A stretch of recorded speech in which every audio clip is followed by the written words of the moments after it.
Hello students, today we will discuss format of the question paper FA2. Dear students, this FA is total 25 marks and now we will discuss section A and B. Section A is included prose comprehension pages, main text and fill in the blanks vocabulary.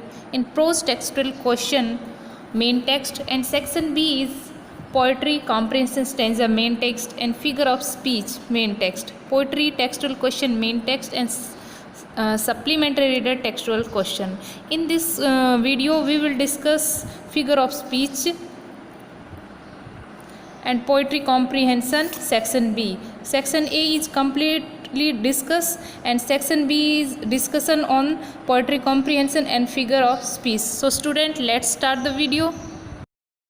देखिए student, जो हमारा chapter है 2 stories about flying, उसमें से हमारे read comprehension आएंगे, seen comprehension. तो first जैसे हम सिर्फ एज ए एग्जाम्पल करते हैं. Paris was about 150 kilometers behind me when I saw the clouds storm clouds. They were huge, they looked like black mountains standing in front of me cross the sky. I knew I could not fly up and over them, and I did not have enough fuel to fly around them to the north or south. I ought to go back to Paris, I thought, but I wanted to get home. I wanted that breakfast. I will take the risk, I thought, and flee that old Dakota straight into the storm. Inside the clouds, everything was suddenly black. It was impossible to see anything outside the aeroplane. The old aeroplane jumped and twisted in the air. I looked at the compass. I couldn't believe my eyes. The compass was turning round and round and round, and it was dead. It would not work. The other instruments were suddenly dead too. I tried the radio. तो students, सबसे पहले passage को बहुत ही carefully read करना है. और अब इसमें से जो क्वेश्चन है, कौन कौन से क्वेश्चन बन रहे हैं विद आंसर हम डिस्कस करेंगे. ये हमारा 2 मार्क्स का FA2 में आएगा. 1 क्वेश्चन फर्स्ट है, the writer was very much aware of the fact that. तो ऑप्शन ए है, he would not be able to fly up and over the huge clouds. B है, he did not have enough fuel to fly round the huge clouds to the north और south. He would not be able to travel further. तो इसका answer है D, both A and B. Next है, the writer flee straight into the storm as he wanted to reach home even taking a risk. B, he was not at all afraid of storm. And C, he had no other option. And D है none of these 3. तो इसका answer है A, he wanted to reach home even taking a risk. Third है, the compass of the airplane was pointing to the north, showing wrong direction, out of order, not visible as everything went black. तो answer है out of order. Fourth है, what did the writer do as the last resort? A, he tried to put the compass right. He tried other instruments. He tried to take help of radio.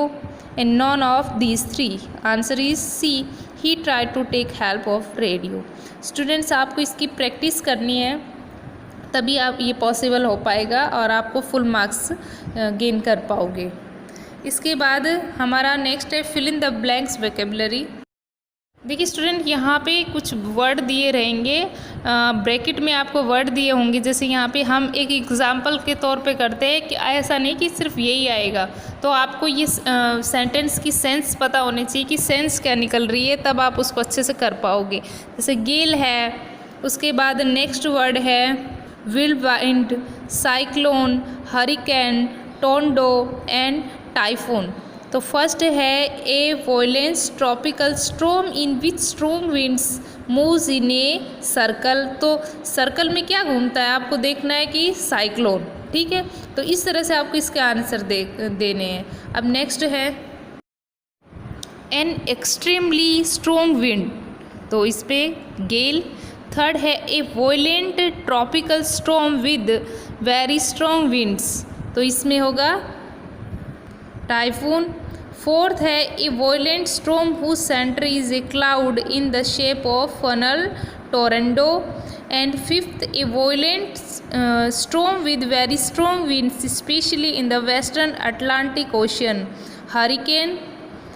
And sixth है a very strong wind then moves very fast in a spinning movement and cause a lot of damage world wide. तो इस तरह से आपको fill in the blanks vocabulary दी होगी, आपको bracket में से आंसर लिखना है. ठीक है, अब हम इसकी प्रोज टेक्सचुअल क्वेश्चन आंसर करते हैं. देखिए स्टूडेंट, क्वेश्चन फर्स्ट है यूनिट 3 से 2 स्टोरीज अबाउट फ्लाइंग. देखिए स्टूडेंट, यहाँ पे मैंने क्वेश्चन है वो शॉर्ट में लिखे हैं, आपको बुक से उसको कंप्लीट क्वेश्चन लिखना है. मैं जो अभी एक्सप्लेन कर रही हूँ आपको, क्वेश्चन है वो मैं पूरा बोलती हूँ. Why was the young seagull afraid to fly? Do you think all young birds are afraid to make their first flight, और are some birds more time than others? Do you think a human baby also find it a challenge to take its first flight? Generally ऐसा होता है, किसी की भी first flight हो, चाहे वो बेबी हो या कोई बर्ड, तो सबको फर्स्ट में डर लगता ही है. तो आंसर है the young seagull was afraid to fly because it was its first flight. It was a well-known fact that doing something for the first time is challenging. Therefore, all young birds must be afraid to make their first flight. Similarly, a human baby would also find it a challenge to take its first flight. ठीक है student, question number 2 is the sight of the food maddened him. What does this suggest? What compelled the young seagull to finally fly? तो answer है the young seagull was very hungry. It was this hunger that ultimately compelled it to fly. Its hunger only intensified when it saw its mother tearing at a piece of fish that lay at her feet. It cried to her, begging her to get some food. When its mother came towards it with food in her beak, it screamed with joy and anticipation. Means happen. However, she stops midway. It wondered why she did not come nearer. Not being able to resist or control its hunger any longer, it divided at the food in its mother's beak. At last moment, his hunger overpowered. Answer is continue. His fear of the great expanse of sea beneath the cliff. Finally, the plunge was followed by the natural reaction of its body. I means होता है that is to fly. Next है question number 3. They were beckoning to him, calling shrilly. Why did the seagull's father and mother threaten him to cajole him to fly? तो answer है इसका The young seagull was afraid to fly even when it was its brothers and sister flying and its parents helping and teaching them. It could not gather enough courage to make that first flight. That is why its father and mother were calling to it shrilly and scolding it. They threatened to let it starve on its legs if it did not fly. They did so because they wanted it to leave its fear behind and learn to fly. Okay students, now we will discuss part 2, the black aeroplane. यहाँ पे 2 present idioms हैं. उसके बाद question first है I will take the risk. What is risk? Why do the narrator take it? Answer है a hung storm was brewing up and the author was keen to reach his home to spend his holidays with his family, so he decided to fly through the storm as he did not want to miss the chance to meet his family at breakfast. Answer is continue. Thus he took the risk even when the visibility was almost zero in the storm. Next है question number 2. Describe the narrator's experience as he flow the aeroplane into the storm. Answer है as the pilot यहाँ पे author है, entered the storm his plane started jumping and twisting. He could not see anything outside the plane as it was black. When he looked at compass and other instrument, they had stopped to function due to the storm. It was terrible and fearsome experience for him. The fuel tank was almost empty and he could not fly more than 10 minutes. Then he saw another airplane by his side and the pilot of the plane signaled him to follow. It was surprise for the narrator as the other black plane was having no lights on its wings. He followed it without any choice and landed safely on the runway. Next question. Why does the narrator say, I landed and was not sorry to walk away from the old Dakota? After landing, the narrator was not sorry to walk away from the old Dakota because he had a horrifying and scary experience flying to plane. He was very happy that he had landed the plane safely. That is why he was not sorry to walk away. Instead, he wanted to know where he was and who the other pilot was. Question 4th है, what made the woman in the control center look at the narrator strangely? Answer है, the woman in the control center looked at the narrator strangely because the narrator asked him about the black aeroplane and she saw no one except the narrator's plane in the sky during the storm. Even the radar, answer is continue. Radar showed only the narrator's plane that night in the sky. Question number 5th. Who do you think helped the narrator to reach safely? Discuss this yourself. It is very difficult to say about the unknown pilot who helped the narrator, but probably it was the narrator himself that helped him to overcome the fear in the storm, as no other plane was seen on the narrator except the narrator's Dakota plane. In the fearsome situation he might have been hallucinating, he himself was a good pilot and brave enough who helped himself land safely. ठीक है student, हमारा जो section A है वो complete है. अब section B पे थोड़ा डिस्कशन करते हैं. देखिए स्टूडेंट, हमारी 2 पॉइंट्स आ रही हैं, how to tell wild animals and the ball poem. तो फर्स्ट ऑफ ऑल हम इसका poetry comprehension stanza main text discuss करते हैं. इसके लिए हम एक एग्जाम्पल ले लेते हैं. फॉर एग्जाम्पल देखिए यहाँ पे एक स्टेंजा दिया गया है. If strolling forth, a beast you view, whose hide with spots is peppered, as soon as he has leapt on you, you will know it is the leopard. It will do no good to roar with pain. He will only lap and lap again. तो इसमें जो question बनते हैं वो हैं, how is leopard skin? तो answer है leopard skin is covered with many spots. Next है, when does one come to know that it is a leopard?